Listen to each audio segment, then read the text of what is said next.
Tell. First, you have some times to look at questions 1 to 5. Now we shall begin. You should answer the questions as you listen, because you will not hear the recording a second time. Listen carefully and answer questions 1 to 5. Good afternoon. My name is Kelvin Jones. I booked by internet yesterday. Good afternoon, Mr. Jones. Welcome to the Armitage Hotel. Can you spell your first name for me, please? Certainly. K-E-L-V-I-N. Thank you. Do you have your booking number? Or perhaps you printed out your confirmation? Yes, of course. I don't have the printout, but I did remember to note down the number. It's OOL-238-1420. Thanks. OOL-238-1420. Oh, I see you've stayed with us before. Yes, on several occasions. And do you still have the same vehicle registration number? HQW5919? Well, no. This time I have the company car. And what is the registration number? Oh dear, I can't remember. Hang on a minute. Here it is on the keyring. HUV 3331. Thanks. HUV 3331. Now, today is the 21st of May, and I see you've booked a deluxe room on the 5th floor, room 501. Really? I booked a deluxe room? I usually only ever have a standard double room. It's the off-season, Mr. Jones, and we've upgraded you. How nice. And what does the deluxe room have? Is it as good as a suite? Almost. It has all the usual, plus a spa bath, fully stocked bar fridge, a king-size bed, and a balcony. Is there a view from the balcony? Yes. Is that a view of the bay? Yes, and a glimpse of the Blue Lagoon as well. Very nice. I hope it'll be warm enough to sit out there. We can't guarantee the weather, Mr. Jones, although we do try to make your stay as comfortable as possible. Thank you. Now that you mention comfort, is it possible to have some extra pillows, please? I have a sore shoulder, you see, and I need to prop it up at night, or I don't get any sleep. Well, you'll find pillows on the bed, of course, and we can send up a couple more later. Well, I'd appreciate that. One more thing. You paid by credit card over the internet. Can I see your credit card, please? Oh, of course. And some photo ID? What would you like? Driver's license? Yes, that's fine. You're staying for 5 days, is that right? That was the original plan, yes. But the conference has been cut short by 2 days because the keynote speaker is ill. So I'll be going home on Wednesday. So that's just 3 nights in all. Afraid so. Before you hear the rest of the conversation, you have some time to look at questions 6 to 10.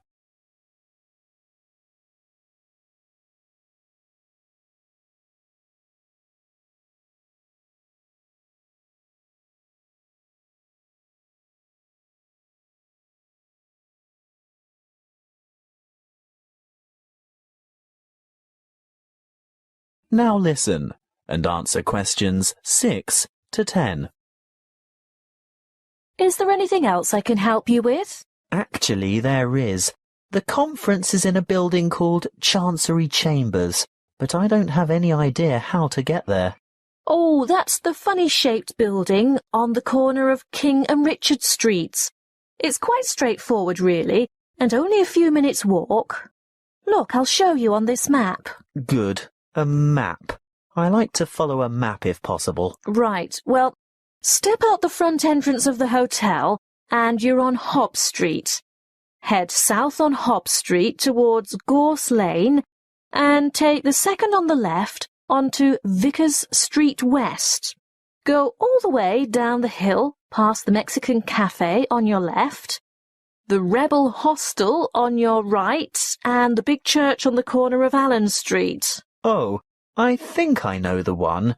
It has a huge steeple. Yes, you're right. When you get to the bottom of the hill, you'll have to cross over the main street. What's the name of the main street? Mill Street. Mill Street. Ah, yes, there it is. Cross the main street and continue on to Vickers Street East. There's a big bank next to a bookshop on the corner. Go up the hill towards the entrance to the park. I've heard it's very beautiful. Oh, yes. Well worth a look when you've got some free time. Anyway, don't go in the park. Turn left into Kitchen Street. You'll walk past Bowen's Bistro. Actually, probably the best place to get a good lunch at a reasonable price. After Bowen's, take the second left into Baker's Lane. It's a very short street. Then take the first on your left onto King Street, and you should see the Art Deco Chancery Chambers building a bit further along on the corner of Richard Street. Oh, thank you for that. I'm most grateful. That is the end of section 1. You now have half a minute to check your answers.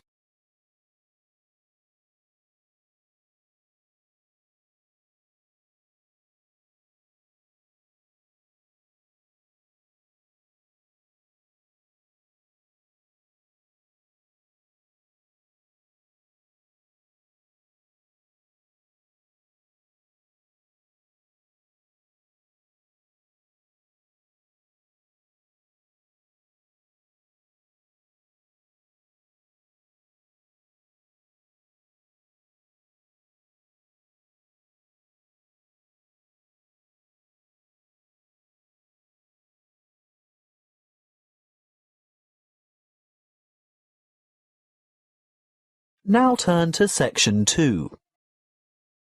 Section 2. You will hear a recorded message by an employee of an investment society giving information about savings and investment options. First, you have some time to look at questions 11 to 13.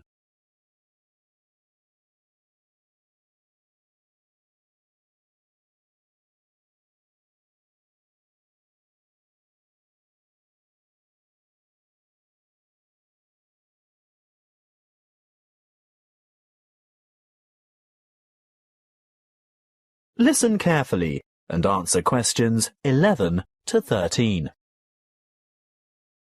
Welcome to the information line of the State Investment Society. Why would you choose to put your money into an investment society and not a bank? Well, SIS offers everything you'd expect from a bank, but the difference is we're a cooperative.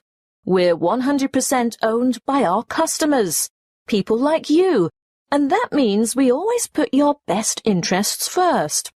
You won't see our profits going into large foreign-owned finance corporations. No, you'll see them coming back to you and your local community. As a cooperative, we work hard to keep our fees competitive and absolutely minimal. Even better, we can advise you about ways to avoid fees. Here are some suggestions. Firstly, we recommend you carry out as much of your personal banking as possible with us. We won't charge account fees unless your account becomes inactive for some reason. See? No unnecessary fees. Secondly, if you maintain certain minimum account balances, you won't have to pay any transaction charges for transferring money between any accounts that have the same customer number, although there may be some service charges that apply, such as the establishment of automatic payments. So, how can we help you? Before you hear the rest of the talk, you have some time to look at questions 14 to 20.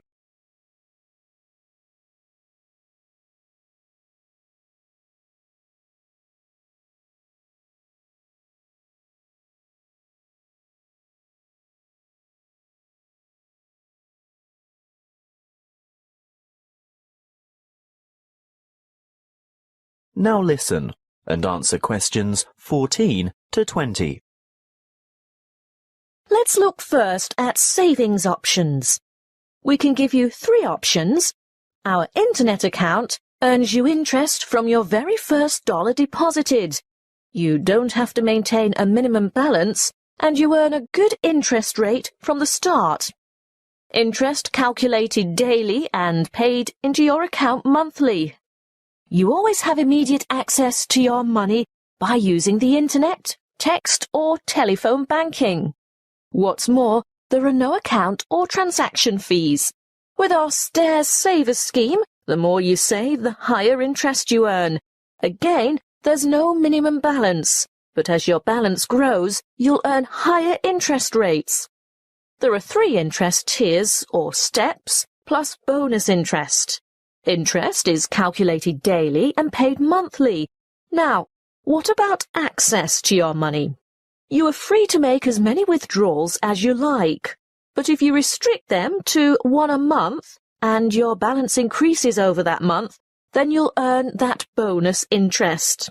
With our simple saver scheme, access is available anytime, and we don't impose penalties for withdrawals. This scheme has 1 interest rate, no minimum balance, and interest is calculated daily and paid annually at the end of the financial year, the 30th of June.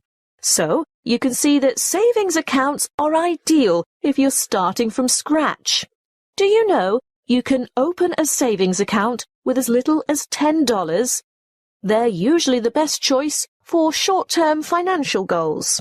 For the longer term, we recommend some kind of investment account. Let's take a look at our investment options. Starting with the safest, the most secure, low-risk option is a basic term deposit, starting with a minimum deposit of $1,000. Interest is calculated daily, but you can choose whether to have it paid out monthly, quarterly, or at maturity. What we recommend if you really want to see money grow is having interest compounded quarterly. You'll only get access to your funds when your term deposit matures, so be sure to think carefully about the amount of time before you lock it away. It could be anything from 6 months to 5 years. Bonds are generally a longer commitment, but they may bring better rewards in the future. There is a minimum deposit of $5,000 and interest is calculated daily. You may choose to have interest compounded quarterly or paid out quarterly. And, of course, you'll have access to your money when your bond reaches maturity. Looking really long-term, there is our retirement fund, which is, of course, a savings plan for retirement. There is no minimum deposit, but the good news is that you can choose to contribute a certain percentage of your income before tax is paid on it. As for interest, well, you choose a particular type of fund which has a different level of return depending on the level of risk. And access? Well, not before you turn 60 years old. As I said, it's a retirement scheme. That is the end of section 2. You now have half a minute to check your answers.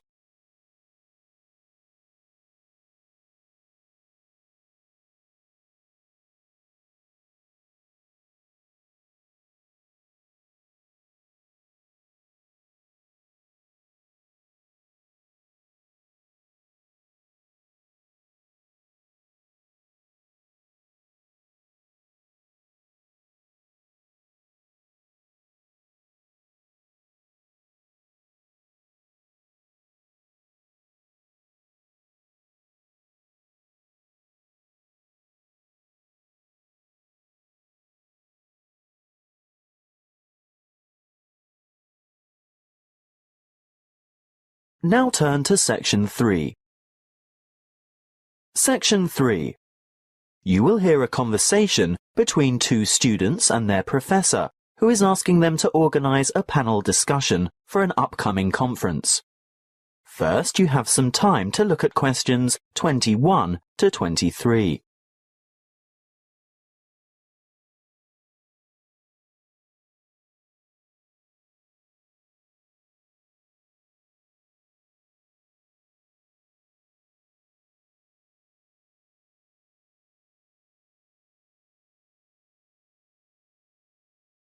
Listen carefully and answer questions 21 to 23.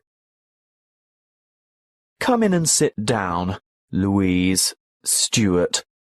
I suppose you're wondering why I've asked you both to come here today. Well, we've heard rumours. Forget the rumours. I'll get straight down to business. You know that I'm organising a conference on 17th century English literature? Yes, but, well, I've arranged for 3 keynote speakers, and I've invited 25 panellists so that we can have 5 panel discussions. And I want you two to organise one of the panel discussions. But we haven't done that before. Is it like a team presentation? No, the purpose is quite different. In a team presentation, the group presents agreed-upon views, as you have both done at the end of a group project. Yes. Well, in a panel discussion, the purpose is to put forward different views. We want to expose the audience to several different viewpoints at the same session. It can help the audience evaluate their own positions regarding specific issues, and if it's well conducted, it's usually more interesting than a single speaker forum. Before you hear the rest of the conversation, you have some time to look at questions 24 to 30.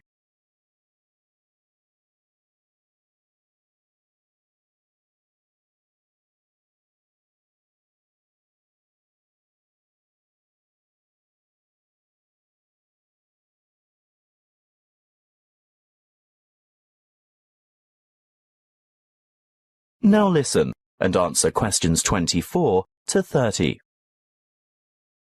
And what exactly do we have to do? Well, you'll take the role of leader or moderator and assistant. Is that like the role of chairman? Yes, that's it. Sounds daunting. Not at all. I've already done a great deal of the preparation myself. Let me run through the procedure with you. I've singled out an issue that will entail quite some conflict of opinion. I've selected panellists who are well informed and will probably have contradictory points of view. That's very important, you know. Actually, I feel a bit nervous. How many panellists will there be? Well, I've invited 5 panellists for each panel because that's probably the maximum number that an inexperienced moderator can handle. But don't worry, I always invite more than we need because you can be sure someone won't be able to make it. So you'll probably just end up with 4, which is a very manageable number. Oh, I see. And I've chosen a moderator. That's you, by the way. Ah, but Stuart will help, right? Yes, I'll get on to timekeeping and whatnot shortly. That's where an assistant is indispensable. But what procedure do we follow to conduct the panel discussion? Don't worry, I was just about to say, I've also settled on the format. What is it? There are various formats that can be followed, but I've always found this one to be very effective. Yes? Okay. Make some notes on these guidelines as I run through them, and ask me questions about anything you don't understand. We're ready? Firstly, the moderator introduces the topic and the panellists. But we don't know who the panellists are. Don't worry, I've prepared a short biographical introduction for each one of them, and I'll give you that information tomorrow. Oh, good. Next, the panellists are given a set amount of time to present their views on the topic. I'd say about 2 minutes each should be sufficient. Now, this is where Stuart's timekeeping is going to be important. You have to keep to the schedule all the way through, because the lecture room has only been booked for an hour. How do I indicate when the time is up? You stand off to one side of the panel, either with your back to the audience or hidden from the audience, but in full view of the panel and moderator. You have a digital clock or timer, and you hold up the appropriate number of fingers to give the number of minutes. When the time is up, you make a cutting gesture with your hand. Ah, but what if the panellists keep talking? Then that's your job to politely intervene and move on to the next segment, which is the discussion itself. Panellists discuss, ask questions, and react to the opinions of other panel members. This, of course, is their primary function and should occupy about 60% of the allotted time. Stuart will watch the time, right? Yes, because you'll be making brief notes. Why? Well, when the time's up, the moderator shuts down the debate and provides a summary of the discussion. Oh, and then it's over? Well, no. The secondary function of the panel is to answer questions from the audience, and that should take up the remaining 15 to 20 minutes. It's the leader's role to recognize appropriate questions and reject those not related to the subject. During the question period, you must maintain strict control, and this will most likely be the toughest part of the whole job. Oh dear. Stuart will of course help you here by ensuring that as many people as possible have a chance to ask their questions, and that no one member of the audience tries to dominate.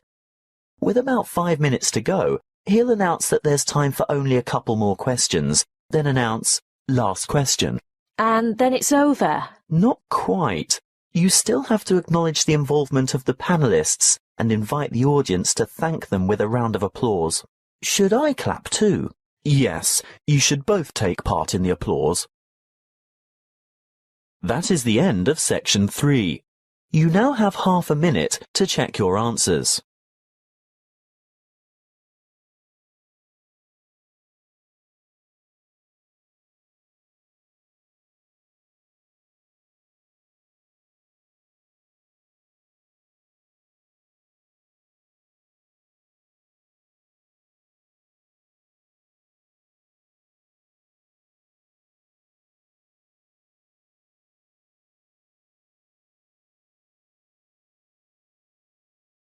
Now turn to section 4. Section 4. You will hear a talk on hydroelectric power. First, you have some time to look at questions 31 to 40.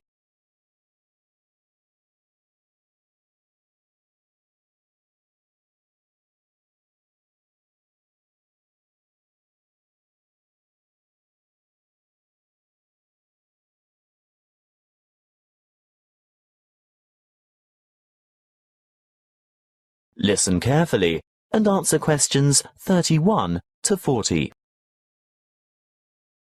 Welcome to our series on renewable resources. The topic today is hydropower.